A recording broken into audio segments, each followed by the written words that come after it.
వీళ్ళంతా స్ట్రాంగ్. అన్ని రకాల వ్యవస్థల్ని, అన్ని రకాల వ్యక్తుల్ని వ్యవస్థల్ని కూడా ఎక్కడి వ్యక్తులైనా ఏ దేశంలో కానీ మేనేజ్ చేయగలిగేటువంటి ఒక నెట్వర్క్ మోడీ షాల దగ్గర ఉంది. మూడో కంటికి తెలియకుండా, మూడో వ్యక్తికి తెలియకుండా వీళ్ళు ఆ విధంగా మేనేజ్ చేస్తారు.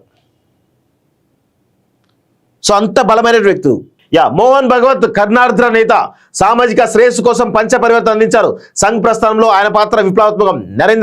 ప్రధాని నరేంద్ర మోడీ వ్యాఖ్యలు. ఆయనకు 75వ జన్మదిన శుభాకాంక్షలు అంటూ చూస్తా ఉన్నాం.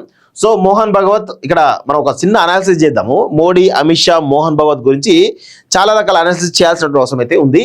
సో మోడీ ప్రధానంగా, అమిత్ షా,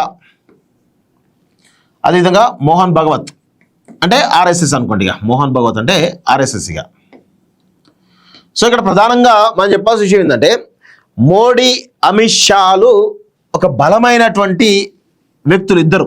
ఈ దేశంలో ఇద్దరు కూడా చాలా బలమైనటువంటి వ్యక్తులు. ఈ దేశంలో జరిగేటువంటి ప్రతి అంశాన్ని కూడా ప్రధానంగా వీళ్ళ అనుసరణల నుంచే జరుగుతూ ఉంటుంది. సో ఇక్కడ వీళ్ళు బీజేపీని మేనేజ్ చేస్తూ ఉంటారు. బీజేపీని మేనేజ్ అంటే బీజేపీని మొత్తం కూడా వీళ్ళ చేతుల్లో గుప్పిట్లో ఉన్నది. సో ఇప్పుడు ఏం జరుగుతూ ఉంది, ఆర్ఎస్ఎస్ బీజేపీని నియంత్రిస్తూ ఉంటుంది. ఆర్ఎస్ఎస్ బీజేపీని ఎప్పటికప్పుడు నియంత్రిస్తూ ఉంటుంది. సో ఇప్పుడు మోడీ, అమిత్ షాలు ఇటు కొంతమంది వ్యక్తుల ద్వారా ఆర్ఎస్ఎస్ని మేనేజ్ చేస్తూ ఉంటారు. అయితే గతంలో మొన్నటి వరకు కూడా మోహన్ భగవత్ ఇండిపెండెంట్గా ఉండే, అసలు మోడీ, అమిత్ షాలను కూడా కంట్రోల్ చేసే వాళ్ళ మాట కూడా వినకుండా ఇండిపెండెంట్గా ఉండే. కానీ రీసెంట్గా మరి మోహన్ భగవత్ లేకపోతే ఎవరు మేనేజ్ చేసేది తెలియదు, కానీ కంప్లీట్గా ఆర్ఎస్ఎస్లో కొంత వర్గం కంప్లీట్గా మోడీ అమిత్ షాలకు సరెండర్ అయినట్టుగా అర్థమవుతా ఉంది. సో వాళ్ళ డైరెక్షన్లోనే జరుగుతుంది. గతంలో ఎల్కే అద్వానీ కానీ లేదంటే వాజ్పేయి ఉన్నప్పుడు ఒకవేళ ఏదైనా ఆర్ఎస్ఎస్ తోటి మీటింగ్ ఉన్నప్పుడు మోడీ, అమిత్ షాలు వెళ్ళి ఆర్ఎస్ఎస్ ఆఫీస్లో పోయి కలిసేది, అక్కడ చర్చ చేసేది. కానీ మోడీ, అమిత్ షా వచ్చిన తర్వాత ఆర్ఎస్ఎస్ నేతలే మోడీ, అమిత్ షా దగ్గరికి వెళ్ళి చర్చ చేస్తున్నట్టు మాకు కొంత తెలుస్తూ ఉంది. సో ఈ విధమైన పరిస్థితి కనబడుతుంది. అంటే ఆర్ఎస్ఎస్ను కూడా వీళ్ళు చాలా పెద్ద ఎత్తున మేనేజ్ చేస్తున్నట్టుగా అర్థమవుతా ఉన్నట్టు తెలుస్తూ ఉంది.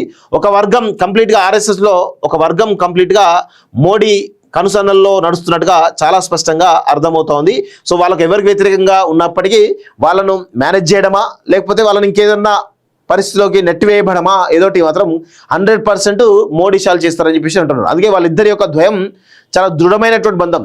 వీళ్ళిద్దరూ అంటే అన్ని రకాలుగా బీజేపీని శాసిస్తూ ఉంటారు. బీజేపీని శాసిస్తున్న క్రమంలో ఎవరైనా వ్యతిరేకంగా వచ్చిన వాళ్ళందరినీ కూడా వీళ్ళు కనుమరుగు లేకుండా చేసేస్తారు. దానికి చాలా రకాల ఎగ్జాంపుల్స్ ఉన్నాయి.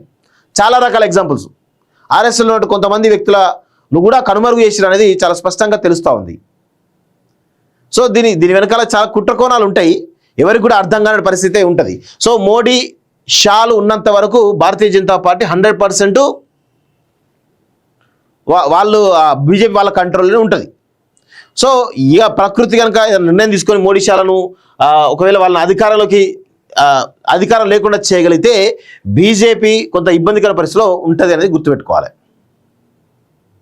సో వీళ్ళంతా స్ట్రాంగ్. అన్ని రకాల వ్యవస్థల్ని, అన్ని రకాల వ్యక్తుల్ని వ్యవస్థల్ని కూడా ఎక్కడి వ్యక్తులైనా ఏ దేశంలో కానీ మేనేజ్ చేయగలిగేటువంటి ఒక నెట్వర్క్ మోడీ షాల దగ్గర ఉంది. మూడో కంటికి తెలియకుండా, మూడో వ్యక్తికి తెలియకుండా వీళ్ళు ఆ విధంగా మేనేజ్ చేస్తారు. సో అంత బలమైన వ్యక్తి. సో ఇప్పుడు ఆర్ఎస్ఎస్ కూడా వీళ్ళ కంట్రోల్కి వచ్చినట్టు తెలుస్తుంది. ఎందుకంటే రీసెంట్గా మోహన్ భగవత్ 75 సంవత్సరాలు దాటితే ఉండరాదు, రిటైర్ కావాలని చెప్పేసి చెప్పడం జరిగింది. సో మోహన్ భగవత్ మళ్ళీ కొన్ని రోజుల తర్వాత స్వరం మార్చి లేదు అట్లా అనలే, ఇది ఇట్లా అనుకుంటూ మాట్లాడుతున్నాడు. సో ఇప్పుడు ఏమైంది, మోహన్ భగవత్ ఆర్ఎస్ఎస్ నుంచి ఉండేటువంటి ఈ రకమైనటువంటి 70 సంవత్సరాల వయసు ఉన్నటువంటి ఈ యొక్క అంశం అవుతుందో ఇది మాట మార్చిండు. సో ఇది ఒకవేళ ఈ మోహన్ భగవత్ మాట్లాడుంటే మోడీకి కొంచెం ఇబ్బందికరంగా ఉంటుండే. అది బీజేపీ ఐడియాలజీకి విరుద్ధం కదా. ఇప్పుడు ఈ ఇయర్ సెప్టెంబర్లో ఈయనకు 75 సంవత్సరాలు పూర్తయితాయి. మోడీకి 75 సంవత్సరాలు పూర్తయినంటే బీజేపీ యొక్క కోర్ ఐడియాలజీ ప్రకారం ఖచ్చితంగా తప్పుకొని వేరే వాళ్ళకి బాధ్యతలు ఇవ్వాలి.